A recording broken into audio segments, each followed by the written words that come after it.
Hello everyone. Like all other days, I think you are waiting for what happened to Hal and the Thunder King. You are eagerly waiting for that to know, that isn't it? So I am also very much eager and anxious to know that what happened to them. So let's start our next series on the next chapter of Thunder King, that is Thunder King 3. So in our previous two chapters, we have came through about the journey of Thunder King and Hal and their the relationship and its development in chapter 1, how Hal was successful in making the relationship between the wild horse and himself. He was passionately successful to control the wild horse, and he ride on it, and he was he was willing to buy the horse, but the conditions of his father was not so good that they were able to buy the horse. So in our chapter 2 we have noticed that he repeatedly requesting his father to buy the wild horse to him, but his father was not able to buy the horse for him. And so some incident after that happened to them. They meet with a danger. So we are very much anxious to know the fact what happened to them. And in chapter 2 we have noticed that some dangerous things happened to them. Samari was dead, and Hal fell down, and Thunder King came to him by his desperate trying. He was trying so desperately, he clapped and he called the horse in his usual manner, and the horse listened to the cry of Hal, and it came to him and it rescued Hal. But unfortunately, they ran to a wrong direction and they were completely lost. And now, what is going on? So we will continue that in our Thunder King 3. So let's start reading. During that morning, Hal became more and more certain that Thunder King was making for some place that he knew. So there may be some places that were known to Thunder King because he was wild horse. Perhaps for his own wild hills where his own wild kindred lives. That means his kinds.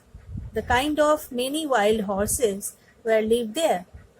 So it may be happen to him that he may know the places and he may take Hal to a safer place, which would be about as far from human dwelling as it was possible, because wild animals they keep always a safe distance from humans.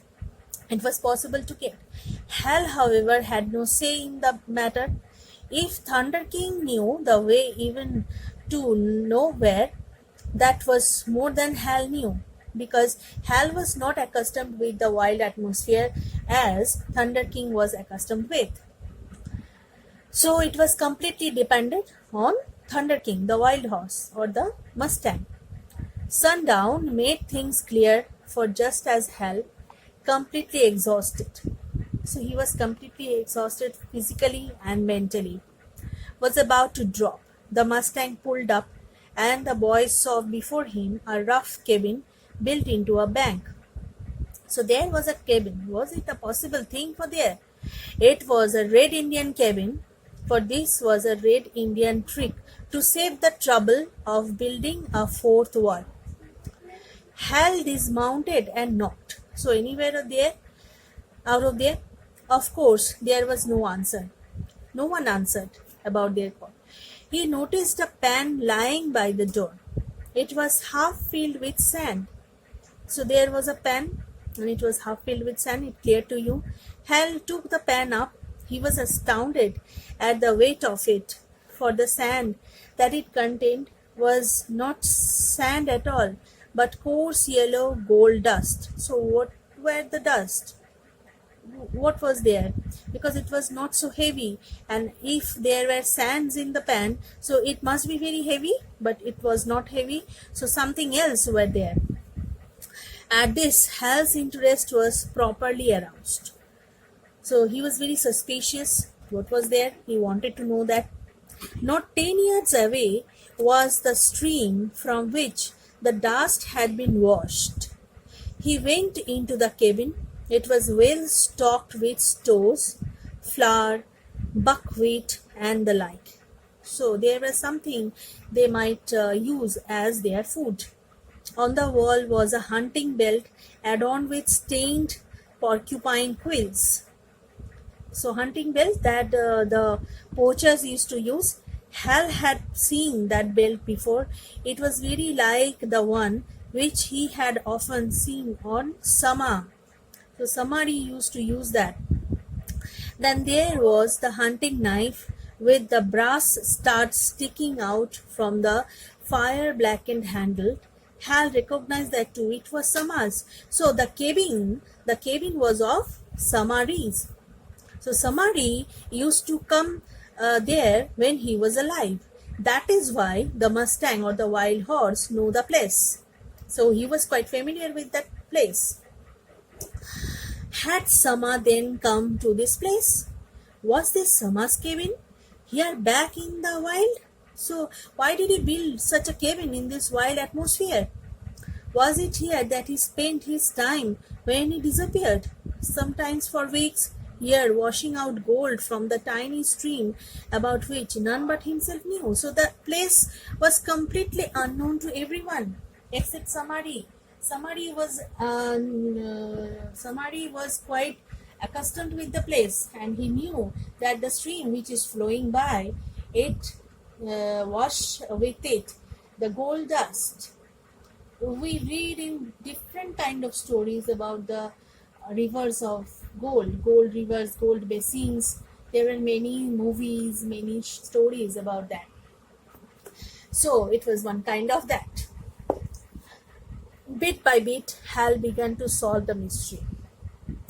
So it became quite clear to Hal that somebody used to come here and he collected the gold dust, and he never told the secret to anyone.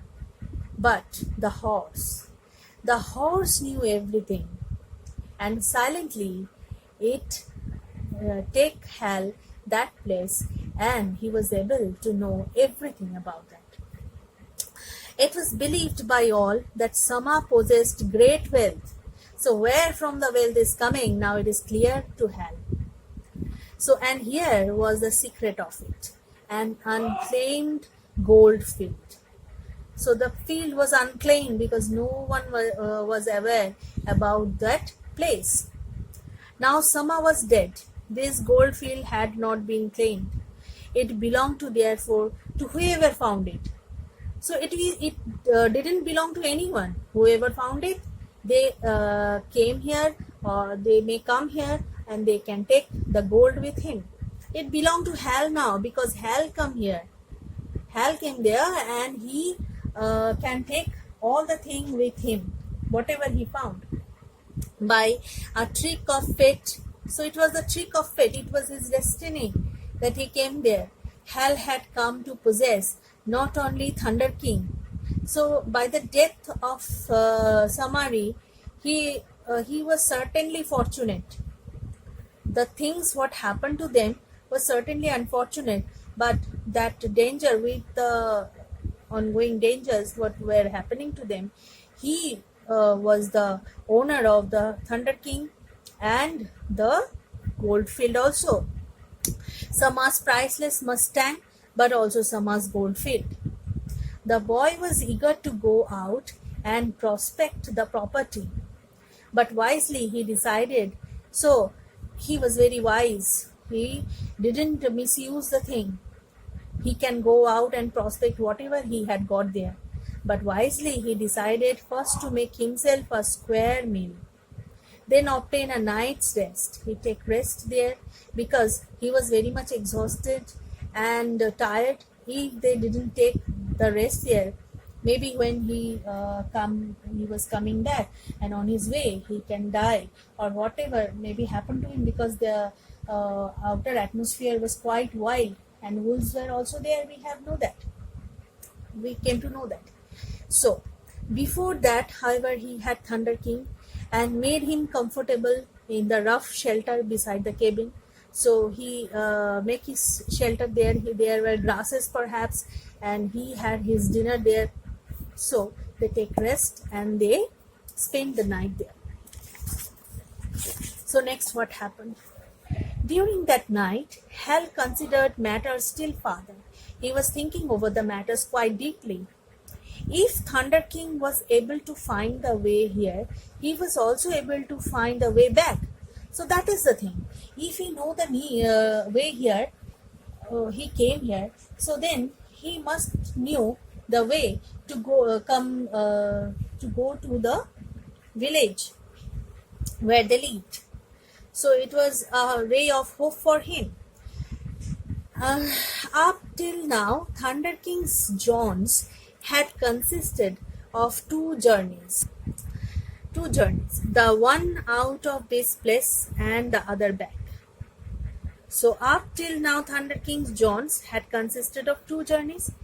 He came here, he was back, he was going back with Samari, and the unfortunate thing happened to them. Then he again came back there. Well, the horse had come here because his head was in his direction. So he came here several times. That is why he was very much familiar with the way, and that is why he take Hal here. Surely, then after a day's rest, he would take the homeward journey. So Hal was confident that with the help of Thunder King, he can go back to his home. So all thing is going to be happy, I think. Next day, Hal prospected the property.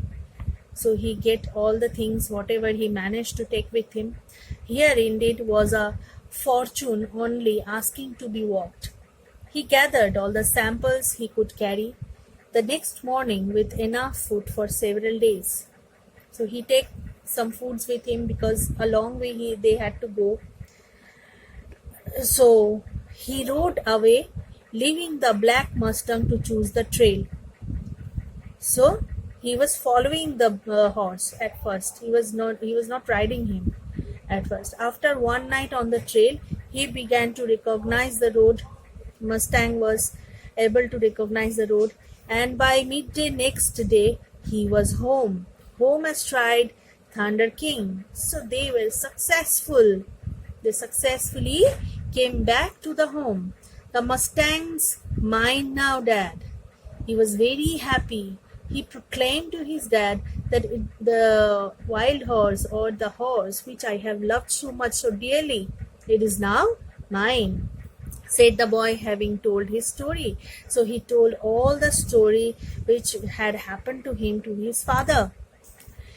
There isn't any question about it, is there? So there is no question about it, because there was no one to claim the horse and the prospect which Samari had left behind him. So the Mustang echoed his father, his eyes bright, because he loved to be with Hal. He received love from Hal. He was very much passionate. Hal was very much passionate, and he loved the horse. The horse was with Samari, that is true. Samari was his master, that was also true. But he didn't receive any kind of love, any kind of affection from him. So his eyes are bright because he is very much happy with Hal now. For he was still unable to believe the boy's story. Do you understand, boy, what this find of yours means to us? I fancy one wild Mustang doesn't matter much, but shake, Hal, shake. So they were not believing what had all happened to them.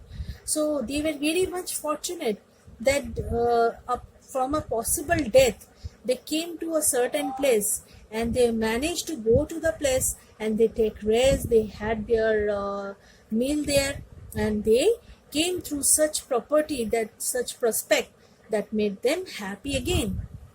And all the miserable days had gone now because the financial conditions were not so good as we have read. Yet to Hal, the Mustang mattered more than anything else on earth. So, to the father and the boy, it mattered a lot to them because not only it was not only an wild animal, it was all to them. It was a symbol of fortune, good fortune to them. It bring all the things, all the happiness to them. So that is the happy ending of the story. We have read it. Listen, see here from H. Mortimer Batten's Tameless and Swift. So from Tameless and Swift, our text is adopted. The 3 parts are adopted from there. So it is quite beautiful. We have read the stories very carefully, very minutely. So we have come to the end here. So it's a very nice story. You keep on reading, and we will do in our next class the question answers. Thank you.